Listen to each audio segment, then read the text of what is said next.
नमस्कार प्यारे बच्चों, कैसे हो आप। मैं शीतल शर्मा, आपकी हिंदी की अध्यापिका, आज आपके समक्ष उपस्थित हुई हूँ आपकी पाठ्य पुस्तक पुष्प भाग 3 का एक नया अध्याय लेकर। ये पाठ जो है वो हमने पहली वीडियो में आधा पढ़ा था और आज हम इसको आगे पढ़ेंगे। तो पाठ का शीर्षक है प्रेमचंद। जैसा कि आप मेरे पीछे देख रहे हो, ये चित्र है मुंशी प्रेमचंद जी का, जो कि हिंदी साहित्य के जाने माने साहित्यकार हैं।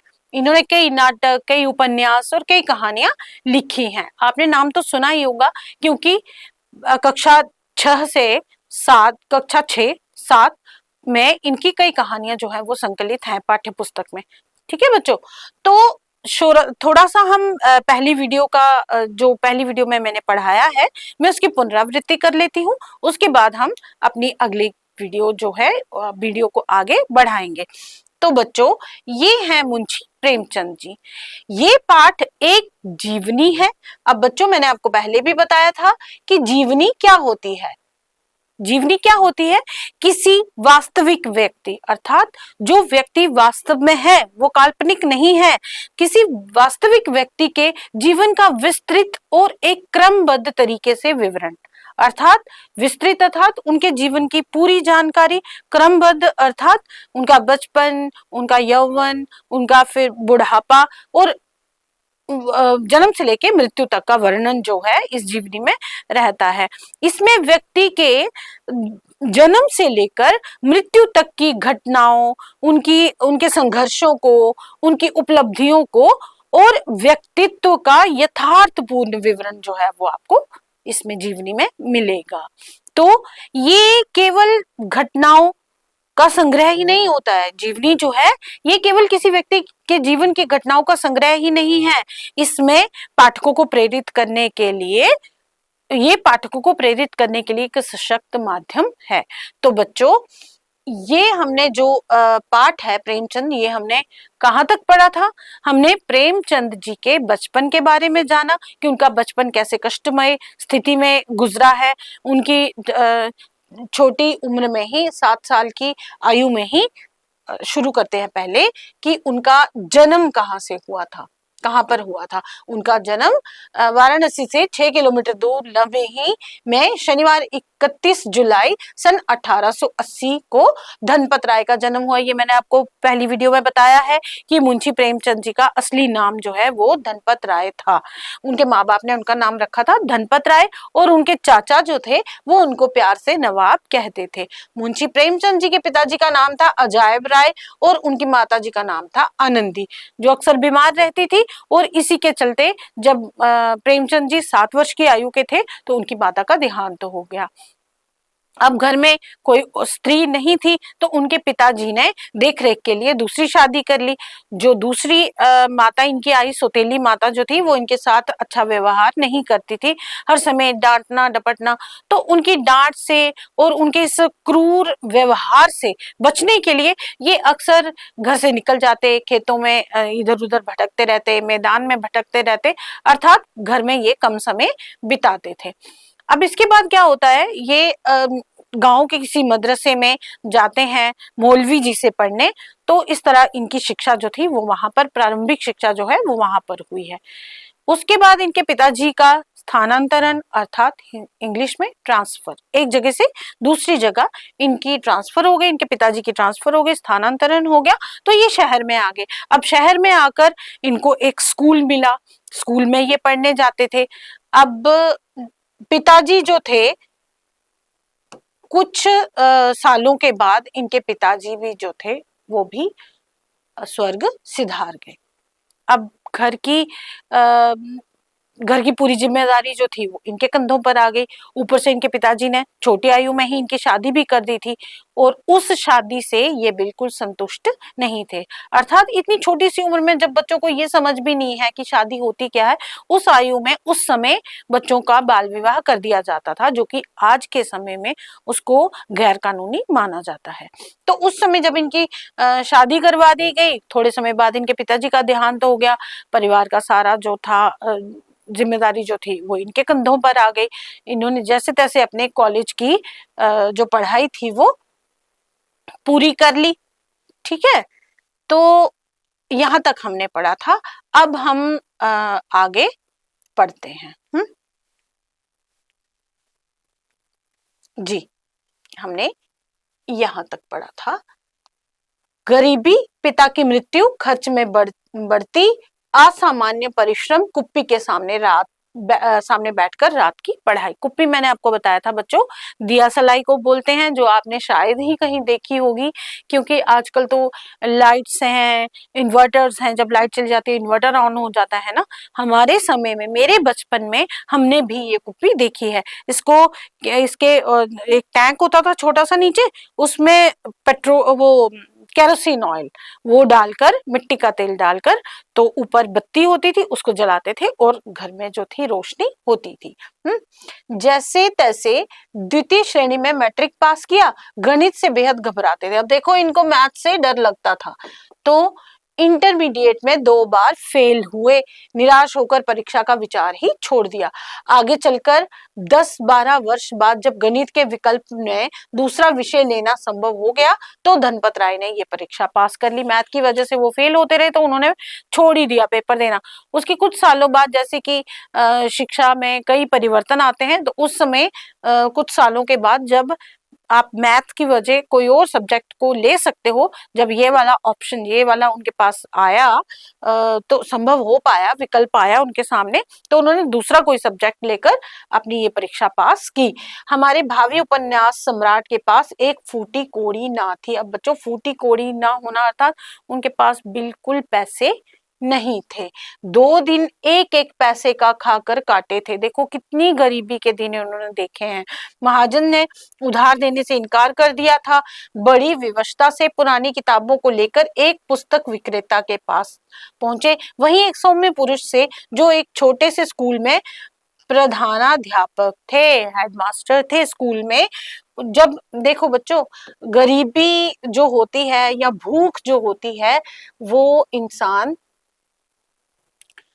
गरीबी से उबरने के लिए इंसान कुछ भी करता है, पेट को पालने के लिए। तो उन्होंने क्या किया, पुरानी जो किताबें उनके पास पड़ी थी, उनको लेकर एक पुस्तक विक्रेता के पास गए, जो किताबें बेचते हैं, कि चलो कुछ पैसे जो हैं वो मिल जाएंगे। तो वहां पर इनकी भेंट एक सज्जन से होती है, जो कि एक स्कूल में हेडमास्टर थे। उनका परिचय हुआ। उन्होंने इनकी गरीबी और विवशता के साथ ही कुशाग्रता और लगन से प्रभावित होकर अपने यहाँ सहायक अध्यापक के रूप में नियुक्त करने का आश्वासन दिया, और दूसरे दिन इन्हें 10 रुपए मासिक वेतन पर नियुक्त किया। देखो उस समय पैसे की कितनी कीमत थी, कि 10 रुपए तनख्वाह पर इनको 10 रुपए तनख्वाह पर इनको उन्होंने अपने साथ सहायक अध्यापक रख लिया। 1919 में बीए भी कर लिया। अब वो थोड़ा बहुत जब 2 पैसे हाथ में आए, तो उन्होंने बीए भी पास कर लिया। विषय लिए थे, कौन कौन से सब्जेक्ट्स लिए थे? अंग्रेजी, फारसी, इतिहास। वह एमए भी करना चाहते थे, कानून भी पढ़ना चाहते थे, लेकिन परीक्षाओं की तरफ से उदास हो गए। मतलब पढ़ने का शौक तो उनको बहुत था, लेकिन उनको परेशानी किससे थी? एग्जाम से, परीक्षाओं से। वो सबको होती है, आपको भी होती है, मुझे भी होती थी, है ना? लेकिन परीक्षाओं की तरफ से उदास हो गए थे। जब उमंग थी, तब गणित ने बाधा पहुंचाई। अब जब वह बाधा दूर हुई, तो जीवन का लक्ष्य ही बदल चुका था। अब देखो बच्चों, पढ़ना तो हम जिंदगी भर, जीवन भर हम कुछ ना कुछ सीखते ही रहते हैं, सीखते ही रहते हैं। लेकिन सीखने की बच्चों कोई उम्र नहीं होती। लेकिन जो पढ़ाई है, पढ़ाई को दिमाग में बिठाना और फिर एग्जाम में बैठना, पेपर परीक्षा में बैठना, ये बच्चों का ही काम है। ये बड़ों के लिए थोड़ा सा मुश्किल हो जाता है ना? स्कूल मास्टर का उनका जीवन भारी घुटन और बेबसी का जीवन रहा, तो क्या प्रेमचंद की कहानियों में इसी का उल्लेख है? अब ये नागार्जुन जी पूछ रहे, नागार्जुन जी कौन है बच्चों? जिन्होंने प्रेमचंद जी की ये जीवनी लिखी है। पंडित चंद्रधर के रूप में स्वयं प्रेमचंद कहते हैं, मुदरी मुदरी सी तो कर ली थी, किंतु सदा पछताया करते थे कि कहां से जंगल में आ फंसे। अब देखो, अध्यापक की नौकरी तो उन्होंने कर ली, लेकिन वो खुद को वहां पर एक घुटन भरे माहौल में बिल्कुल बंधा हुआ महसूस करते थे। तो अपने जो उन्होंने बाद में उपन्यास लिखे, कहानियां लिखी, उनमें उन्होंने किसी ना किसी पात्र के द्वारा अपने जीवन में जो घटित घटनाएं हैं उनका उन्होंने वर्णन किया है। यदि किसी अन्य विभाग में नौकरी की होती तो अब तक हाथ में 4 पैसे होते, आराम से जीवन व्यतीत होता। यहाँ तो महीने भर प्रतीक्षा करने के बाद कहीं 15 रुपए देखने को मिलते हैं, वह भी इधर आए उधर गए, ना खाने का सुख ना पहनने का आराम, हमसे तो मजदूर ही भले।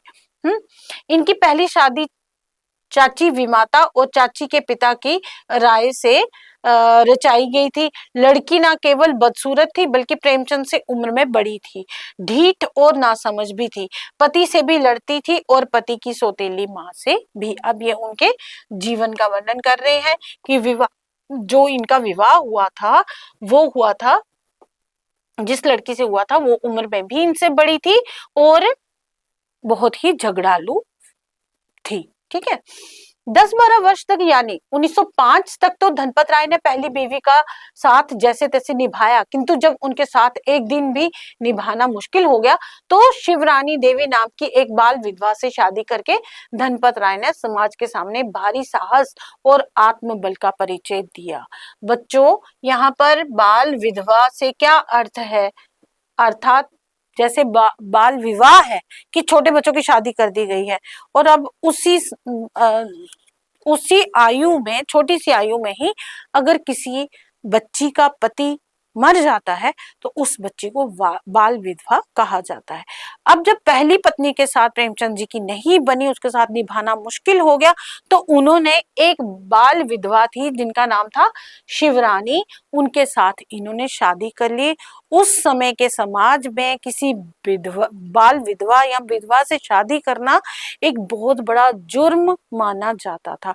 लोग जो थे, इसीलिए यहाँ पर पंक्तियों में इस पंक्ति में कहा गया है कि समाज के सामने भारी साहस और आत्मबल का परिचय दिया। उस समय ये बहुत कठिन था जो कि प्रेमचंद जी ने करके दिखाया। धनपत राय पढ़ाकू तो थे ही, कलम भी चलने लगी। मैट्रिक पास करने से पहले ही उनको लिखने का चस्का लग गया था। पढ़ाई और ट्यूशन आदि से जो वक्त बचता वह सारा का सारा किस्से कहानियां पढ़ने में लगाते। किस्से कहानियों का जो भी असर दिमाग पर पड़ता उसे अपनी सहज कल्पनाओं में घोल घोल कर मुंशी जी नई कथा वस्तु तैयार करने लगे और वह कागज पर उतरने भी लगी। अब देखो किस तरह उन्होंने लिखना शुरू किया और उनकी जो कहानियां थी वो एक उपन्यास या जो भी उन्होंने रचनाएं की हैं वो एक के बाद एक वो अपनी कलम से कागज पर उतारने लगे। 1901 1902 में उनके 1-2 उपन्यास निकले। कहानियां 1907 में लिखनी शुरू की। अंग्रेजी में रविंद्रनाथ की नई गल्पें पढ़ी थी। मुंशी जी ने उन गल्पों के उर्दू रूपांतर पत्रिकाओं में छपवाए। अब देखो उन्होंने क्या किया, इनकी रविंद्रनाथ टैगोर, बच्चों ये उनका यहाँ पर वर्णन किया जा रहा है कि रविंद्रनाथ टैगोर जी ने अंग्रेजी में जो गल्पें लिखी थी उनको प्रेमचंद जी ने उर्दू में ट्रांसलेट करके, अर्थात उनकी भाषा को चेंज करके, उनका उर्दू में ट्रांसलेट करके उन्होंने इनको छपवाया। पहली कहानी थी संसार का सबसे अनमोल रतन, जो 1907 में कानपुर के उर्दू मासिक जमाना में प्रकाशित हुई। जमाना में धनपत राय की अन्य रचनाओं का प्रकाशन 1903-04 से ही शुरू हो गया था। 1904 के अंत तक नवाब राय जमाना के स्थायी और विशिष्ट लेखक हो चुके थे। 1905 तक आते आते प्रेमचंद तिलिस्मी अय्यारी और काल्पनिक कहानियों के चंगुल से छूटकर राष्ट्रीय और क्रांतिकारी भावनाओं की दुनिया में प्रवेश कर चुके थे। अब बच्चों यहाँ पर तिलिस्मी अय्यारी और काल्पनिक अर्थात फैंटेसी जिसको इंग्लिश में बोलते हैं, मतलब जो चीज असल में नहीं है लेकिन हम उनकी कल्पना करते हैं। जैसे आपने कुछ फिल्में देखी होंगी जो फैंटेसी से भरी हुई हैं, जादू है ना, आपने हैरी पॉटर देखी है, इंग्लिश मूवी है, वो भी फैंटेसी पर है, काल्पनिक है, तिलिस्मी है। है ना। एक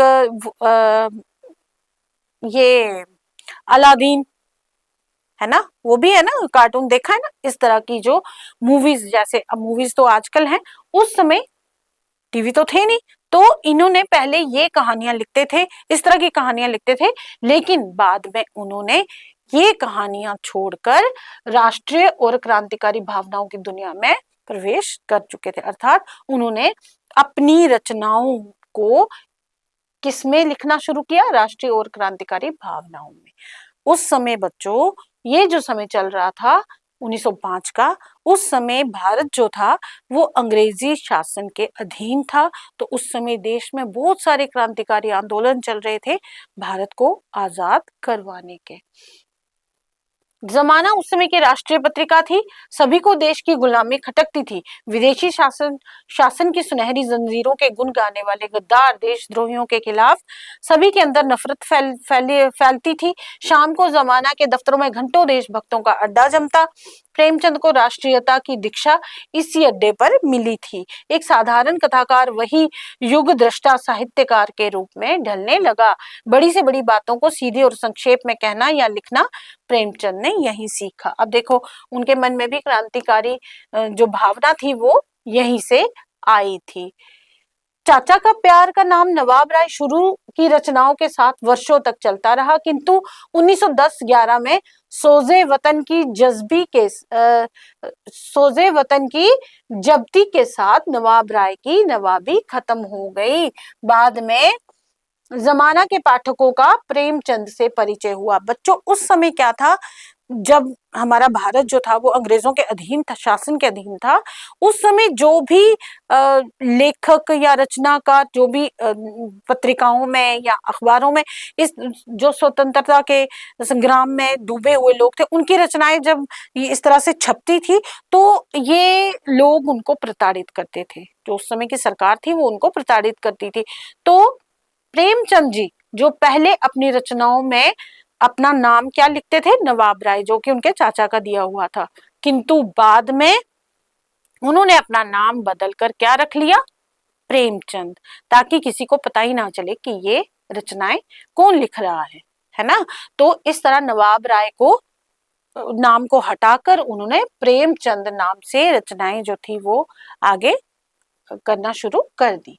बात परिचय हुआ और नवाब राय का जाने किस पर्दे की ओट में सदा के लिए, नवाब राय ना जाने किस पर्दे की ओट में सदा के लिए छिप गए।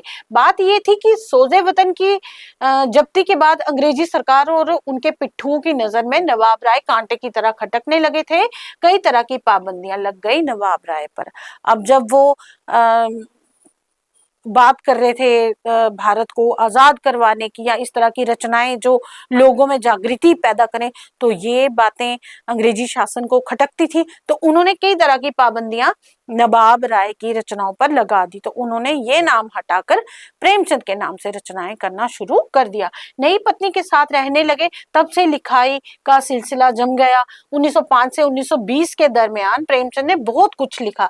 दसियों छोटे बड़े उपन्यास, सैकड़ों कहानियां, पत्र पत्रिकाओं में निबंध और आलोचनाएं भी कम नहीं लिखी। मास्टरी के दिनों में भी लिखते रहे। स्कूलों के सब डिप्टी इंस्पेक्टर थे।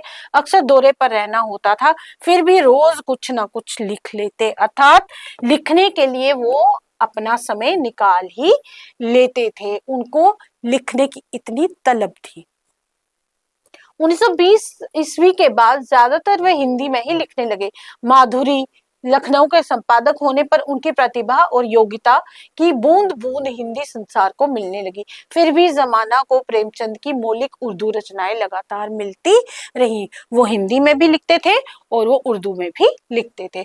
1930 में प्रेमचंद की कहानियों का एक और संकलन जब्त हुआ, समर यात्रा। प्रकाशित होते ही अंग्रेजी सरकार ने इस पुस्तक को आपत्तिजनक घोषित कर दिया।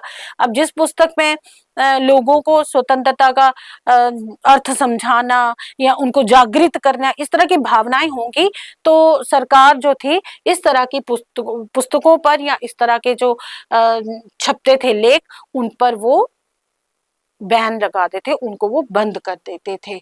तो सरस्वती प्रेस ने पुस्तक की सारी प्रतियां सरस्वती प्रेस से पुस्तक की सारी प्रतियां उठा ली गई। अब देखो कितनी जोर जबरदस्ती थी, जो किताब उन्होंने छापी वो किताब सब जो पुस्तकें थी वो सब अंग्रेजी सरकार ने उठा ली।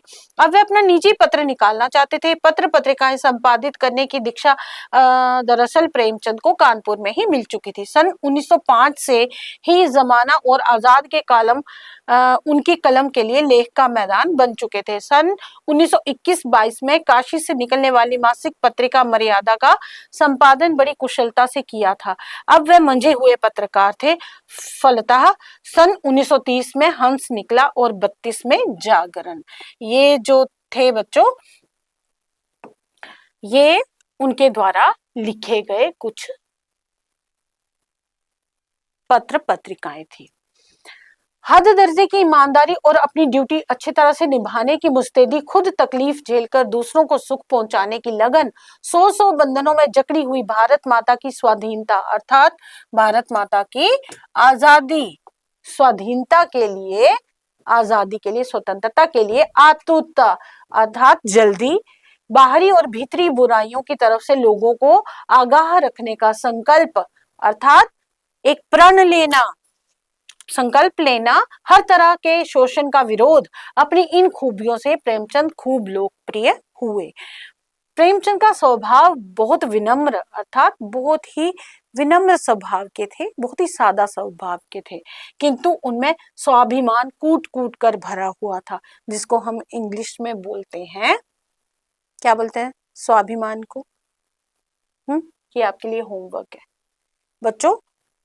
जब हम कोई भी पाठ, लेख या कोई भी कहानी जब हम पढ़ रहे हैं तो उसको इतने ध्यान से पढ़ना है कि उसमें से हमें कोई भी अक्षर जो है उसका अर्थ हमसे छूटना नहीं चाहिए। ये मैंने बीच में इसलिए बोला कि क्या आप मेरी बात को ध्यान से सुन रहे हो, ये मैं पाठ जो पढ़ रही हूँ क्या आप इसको ध्यान से सुन रहे हो, ये आपके लिए एक होमवर्क है, ठीक है। कूट कूट कर भरा था, दिखावा उन्हें बिल्कुल पसंद नहीं था। कुर्ता और धोती, 1920 के बाद गांधी टोपी अपना ली।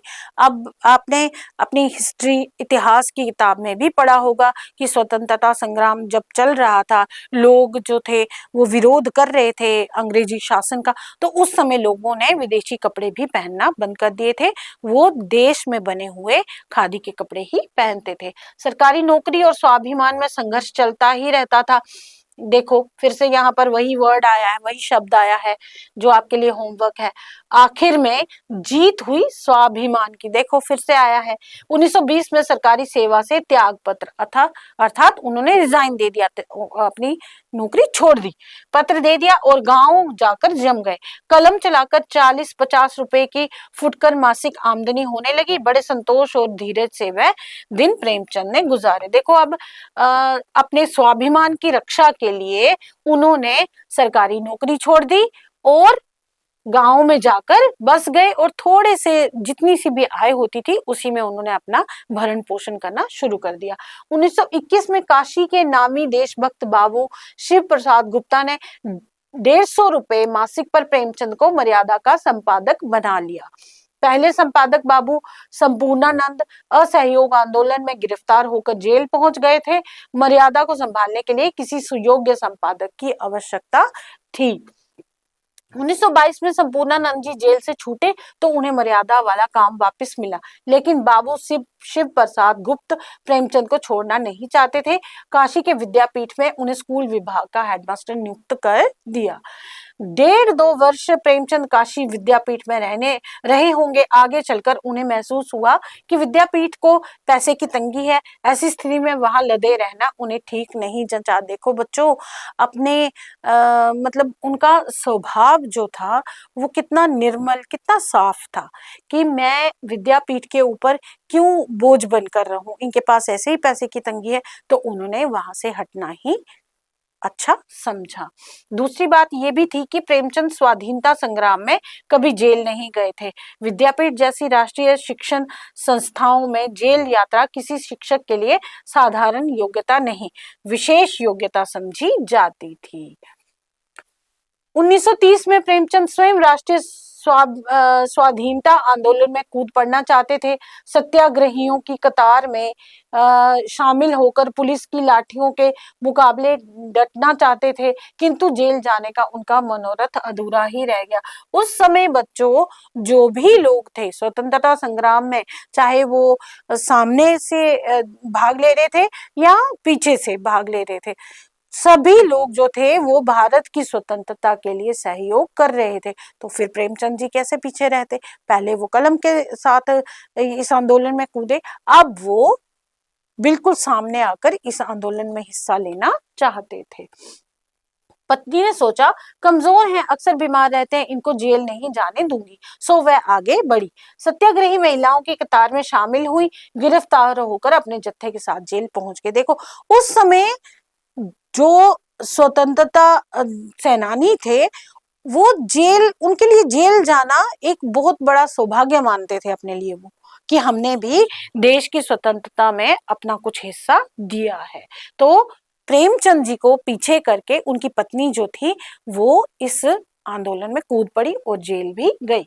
प्रेमचंद मन महसूस कर रह गए, मजबूरी थी पर तसल्ली थी, हर परिवार से एक आदमी को जेल जाना ही चाहिए। उन दिनों ये भावना जोर पकड़ चुकी थी।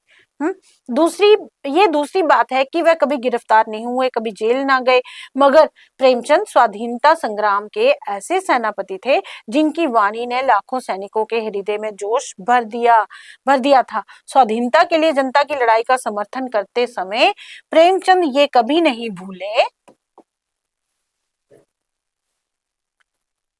प्रेमचंद जी ये कभी नहीं भूले कि आजादी केवल एक व्यक्ति के जीवन को सुखमय नहीं बनाएगी, मुट्ठी भर आदमियों के लिए ही ऐशो आराम नहीं लाएगी, वह बहुजन सुखाए, बहुजन हिताय होगी। अर्थात अब बच्चों, कोई भी काम जब हम करने के लिए निकलते हैं तो जैसे स्वतंत्रता संग्राम है, ये किसी एक का या किसी एक के लिए नहीं था, ये पूरे भारत के लिए था। तो सबको एकजुट होकर इस संग्राम में हिस्सा लेना था। तो प्रेमचंद जी का मानना था कि ये सिर्फ मुट्ठी भर आदमियों के लिए ही स्वतंत्रता उनको ही प्राप्त नहीं होगी, बहुजन सुखाए, मतलब ये सारे जन जो भी हैं, जो लोग हैं, सभी के लिए सुख का आधार बनेगा और बहुजन हिताय और सभी के हित का आधार भी बनेगा। 1923 में सरस्वती प्रेस चालू हुआ। प्रेमचंद की आजाद तबीयत को नौकरी भाती नहीं थी। स्वाधीन रहकर अर्थात स्वतंत्र रहकर लिखने पढ़ने का धंधा करना चाहते थे। प्रेस खोलते वक्त उनके दिमाग में यही एक बात थी कि अपनी किताबें आप ही छापते रहेंगे, मगर प्रेमचंद अपने प्रेस को वर्षों तक नहीं चला सके। किताबों का प्रकाशन करके कागज और छपाई बंधाई का खर्चा निकालना मुश्किल था, उनके लिए थोड़ा सा मुश्किल हो गया, क्योंकि प्रेस खोलना कोई छोटी बात नहीं थी। 1930 तक प्रेस की हालत खराब रही, फिर भी वह प्रेमचंद का लहू पी पी कर किसी तरह चलता रहा। इसमें जो कुछ कसर थी उसको हंस और जागरण ने पूरा कर दिया। घाटा घाटा घाटा और घाटा, कर्ज कर्ज और कर्ज, इस तरह वो कर्ज में डूब गए। बार बार निश्चय करते कि अब दोबारा नौकरी नहीं करेंगे, अपनी किताबों में गुजारे लायक रकम निकल ही आएगी। बार बार जमकर प्रेस में बैठते थे, बार बार पुराना कर्ज पटाकर नए सिरे से मशीन के पुर्जों में तेल डालते थे। काम बढ़ता था, परेशानियां बढ़ती थी, बुढ़ापा भी उसी रफ्तार से आगे बढ़ता जा रहा था। पेट की बीमारियां हमेशा प्रेमचंद के पीछे पड़ी रही, लेकिन चिंता का रोग उनका सबसे बड़ा रोग था। परिवार बड़ा था, आमदनी कम, थोड़ी बहुत कटौती करके शिवरानी जब भी कुछ बचाती उसे आप प्रेस के पेट में डाल देते। पढ़ने लिखने का सारा काम रात को करते थे। तंदुरुस्ती बीच बीच में टूट जाती थी। दवा दारू के लिए शिवरानी रुपए देती तो वह इस रकम को भी प्रेस में खर्च कर डालते। देखो, उनको अपना इतना चस्का था बच्चों लिखने का कि वो जो पैसा उनके दवाइयों के लिए होता था वो प्रेस में लगा देते। पढ़ने लिखने का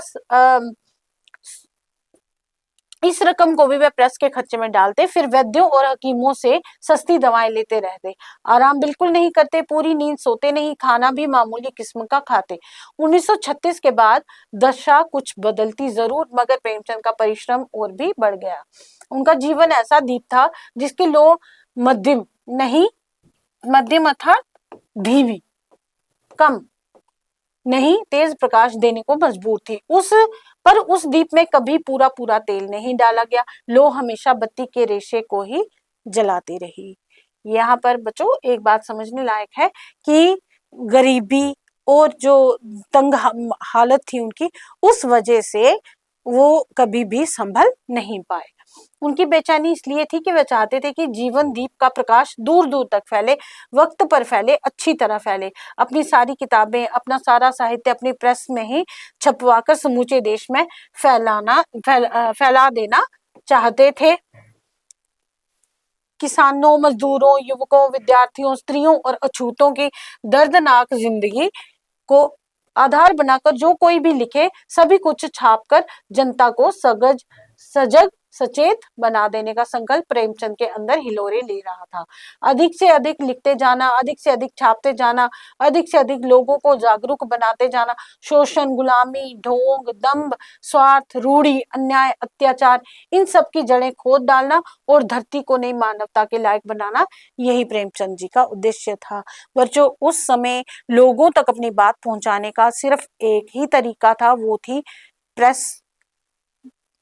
उसमें पत्र, समाचार पत्र, पत्रिकाएं, ये इन्हीं के द्वारा जो था लोगों को तक पहुंचने का यही एक तरीका था। 1934 के बाद प्रेमचंद को लगने लगा कि अब वह 2-4 वर्ष से ज्यादा नहीं जिएंगे। इससे उनके अंदर दिन रात लिखने की, दिन रात काम करने की भावना जोर पकड़ती गई। आजीवन संघर्षरत अर्थात पूरा जीवन उन्होंने संघर्ष किया, लड़ते ही रहे और अभावग्रस्त अर्थात कमियों में रहकर लेखक ने अपना स्वास्थ्य चौपट कर लिया, अर्थात अपना शरीर जो था, अपनी हेल्थ जो थी उसको उन्होंने खराब कर लिया। अंतिम दिनों में संतरे लेने लगे थे, पथ्य परहेज पर भी थोड़ा बहुत ध्यान दिया, लेकिन अब तक तंदुरुस्ती बिल्कुल रूठ चुकी थी। अब जो उनका शरीर जो था वो तंदुरुस्त होने की बजाय दिन ब दिन गिरता ही गया। वे अच्छी तरह जानते थे कि दुबला पतला लक्कड़ सरीखा ये बीमार आदमी धनपत राय हो सकता है, प्रेमचंद कोई और होगा। प्रेमचंद कभी बीमार नहीं पड़ेगा, प्रेमचंद हमेशा स्वस्थ रहेगा, प्रेमचंद हमेशा जिंदा रहेगा, कह कहे लगाता रहेगा। क्योंकि प्रेमचंद कौन था? एक काल्पनिक नाम था, किसका? धनपत राय का। ठीक है, तभी तो हानि लाभ की भावनाओं से निर्लिप्त रहकर प्रेमचंद अंत तक लिखते रहे।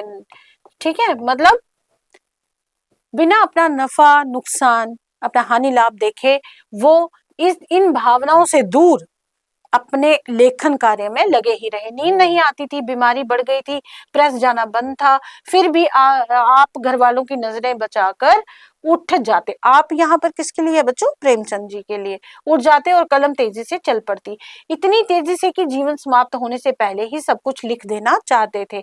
मंगलसूत्र के 20 सफ़े प्रेमचंद ने अपनी मृत्यु छहिया पर लिखे। ये जो उनका अंतिम उपन्यास था। महाजनी सभ्यता और कफन और प्रगतिशील लेखकों की पहली कॉन्फ्रेंस के लिए अध्यक्ष का भाषण, काफी कुछ उन्होंने हमें अपने अंतिम क्षणों तक दिया। मैं मजदूर हूँ, जिस दिन ना लिखूं उस दिन मुझे रोटी खाने का अधिकार नहीं है। ये शब्द उनके होठों के केवल आभूषण ना थे बल्कि सच था। फिल्मों के द्वारा जनता तक अपने संदेशों को प्रभावशाली ढंग से पहुंचाने और साथ ही अभावों से मुक्ति पाने के लिए वह बंबई गए, किंतु धनपत को धनपतियों का सहवास और बंबई का प्रवास रास नहीं आया। वह उनकी अभिलाषाओं की पूर्ति नहीं कर पाया। अब उन्होंने मुंबई में भी ट्राई किया कि मैं फिल्मों की कहानियां लिखूं, लेकिन उनको वहां का जो आबो हवा थी, वहां का वातावरण जो था, काम करने का जो ढंग था, वो उनको पसंद नहीं आया। फिर वही प्रेस, फिर लौटकर प्रेस के पास आ गए, फिर वही प्रकाशन, फिर वही घिसाई, रातों रात जाकर प्रेमचंद ने गोदान पूरा किया। ये उनका बहुत ही प्रसिद्ध उपन्यास है। गोदान छपकर निकल आया था कि उनकी लेखनी मंगलसूत्र पर तेजी से चल रही थी। मरते मरते प्रेमचंद इस उपन्यास को पूरा करना चाहते थे। 4 ही अध्याय लिख पाए थे, खाना नहीं हजम होता था, खून की कै करने लगे थे, अर्थात उनको मुंह से खून आना शुरू हो गया था, पेट में पानी भर गया था, दूध बरली फलों का रस तक नहीं पचा पाते थे, पर इतने पर भी काम करने की ललक पीछा नहीं छोड़ती थी। देखो बच्चों, किस तरह के, किस व्यक्तित्व, इस व्यक्ति का किस तरह का व्यक्तित्व था, है ना। लास्ट समय तक अपनी मृत्यु शैया पर रहते भी इन्होंने अपने काम को नहीं छोड़ा। लिखने की अभिलाषा शांत ही नहीं हो पाती, देश को अपने जीवन, अनुभव और अपने विचारों की अंतिम बूंद तक देने की इच्छा चैन नहीं लेने देती थी। 8 अक्टूबर 1936 रात का पिछला पहर प्रेमचंद ने हमेशा के लिए अपनी आंखें मूंद ली। अभी 60 के भी नहीं हुए थे। 56 वर्ष की आयु क्या कोई लंबी आयु थी? संयोग तो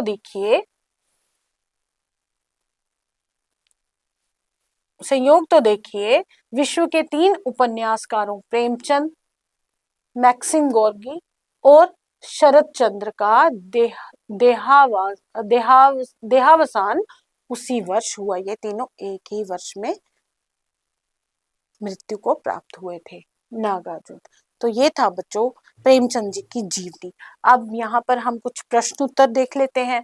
आपके पाठ्य पुस्तक में ही संकलित है, ये इसी पाठ में संकलित है।